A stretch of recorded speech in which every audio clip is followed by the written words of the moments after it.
ছয় মূর্তি আমরা ছয় বন্ধু মিলে গোয়ার থেকে বেরিয়ে পড়লাম ট্রেনে করে শেওড়াফুলি স্টেশনে ট্রেন থেকে নেমে নিমাই তীর্থ ঘাটের দিকে রওনা দিলাম। প্রতি বছরের মতো এই বছরও হাজির হলাম। সোমবার প্রচণ্ড ভিড়, সেই জন্য আমরা বৃহস্পতিবার বের হলাম শুক্রবারে জল ঢালবো বলে, কিন্তু সেই দিনও ভিড় কম ছিল না। তাই নেমেই হাসি মুখগুলোর একটা ভিডিও তুলে নিলাম ছোট করে। নিমাই তীর্থ ঘাট থেকে দুপুর 2টোয় গঙ্গার জল তুলে বাবা তারকনাথের উদ্দেশ্যে তারকেশ্বর পায়ে হেঁটে যাওয়ার জন্য বাঁক কাঁধে তুলে চলতে শুরু করলাম প্রচণ্ড বৃষ্টির মধ্যে। প্রথমে যাত্রাপথের শুরুটা আমাকে দিয়েই করানো হলো। আমি নিয়ে চলতে শুরু করলাম নিমাই তীর্থ ঘাট থেকে। 6 বন্ধু মিলে বাবার নাম নিতে নিতে চললাম বাবার উদ্দেশ্যে। রাস্তার উপর এতটাই জল যে রাস্তা বোঝাই যাচ্ছিল না।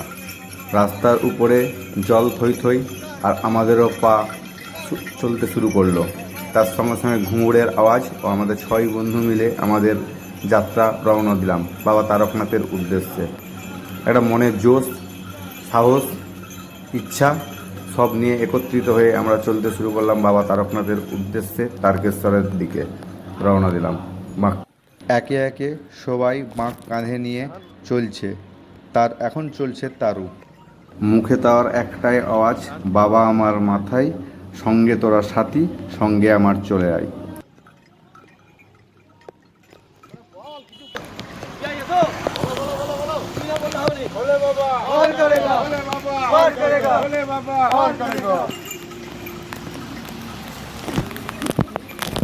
কিছুটা যাওয়ার পর বান্টি বাঁক নিল আর আমি ভিডিও করি। যদিও আমি ভিডিওগ্রাফার নয়, তবুও আমাকে দিয়েই ছবি তোলার কাজটা করানো হয়েছে।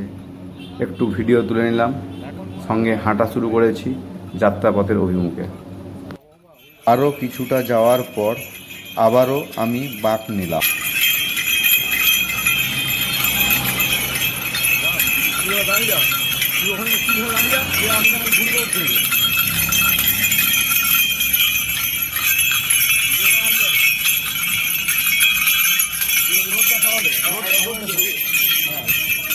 হাঁটার পর ডাকাতে কালী মন্দিরে পৌঁছে যাওয়ার সময় রাজু যে বাঁক নিয়ে হেঁটেছে সেই মুহূর্তের ভিডিও করা হয়নি, কিন্তু যখন পরে আবারও বাঁক নিয়ে হাঁটছিল সেই মুহূর্তে যে ভিডিও করেছিল সেই ভিডিওটা আবার সেভ না করার জন্য বাঁক কাঁধে যে রাজুকে দেখা যায় না ভিডিওতে।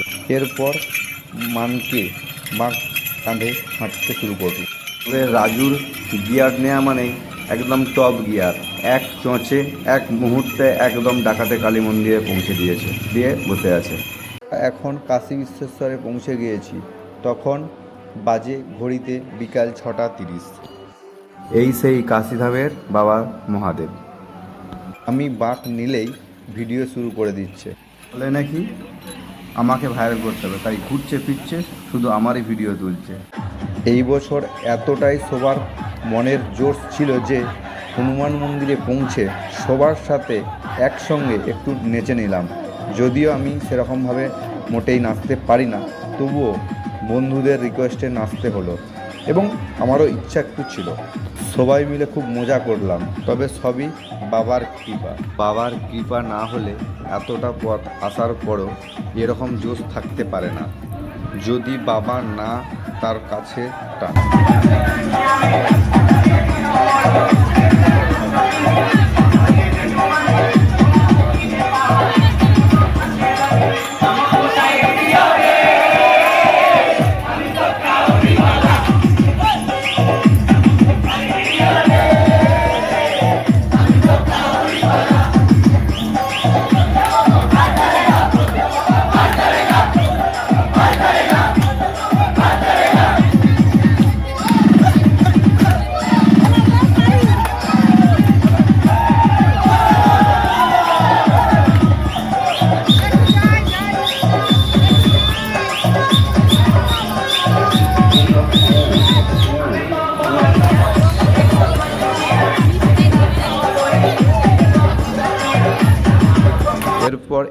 বিশ্রাম নিচ্ছিলাম হনুমান মন্দিরে, সেই সময় একটু ভিডিও করে নিলাম।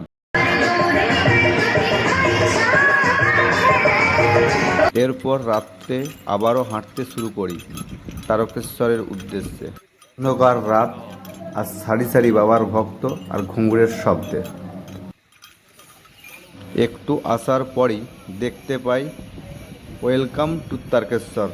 তারকেশ্বর স্বাগত জানাচ্ছে এবং আমরা আমাদের লক্ষ্য পূরণে পৌঁছে গেছি বাবার কাছে, বাবার উদ্দেশ্যে। দেখতে পাওয়া যায় মন্দিরের মেন গেট। মাঝে আর ভিডিও করতে পারলাম না, প্রচণ্ড ভিড়, তাই বাবার মাথায় জল ঢেলে একেবারে এসে স্টেশনে বসে বাড়ি ফেরার জন্য ট্রেনের জন্য অপেক্ষা করছিলাম। কোয়ালপাড়ায় আমাদের বাবা বুড়ো শিবের মন্দিরে 3 জন বসে আছে। ওদের রিকোয়েস্ট, ওদের একটা ভিডিও তুলে দিতে হবে শেষবারের মতো। সেই ভিডিওটা আমি আরেকবার আমাদের বাবা বুড়ো শিবের যে 12 শিব মন্দির আছে, সেই শিব মন্দিরে গোটা চিত্রটা শেষবারের মতো ভিডিওর মাধ্যমে তুলে ধরলাম।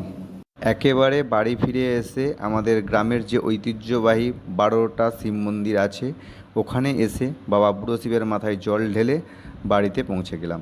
সবাই ভালো থাকবেন, সুস্থ থাকবেন এবং আমি বাবার কাছে সবার আরোগ্য কামনা করি।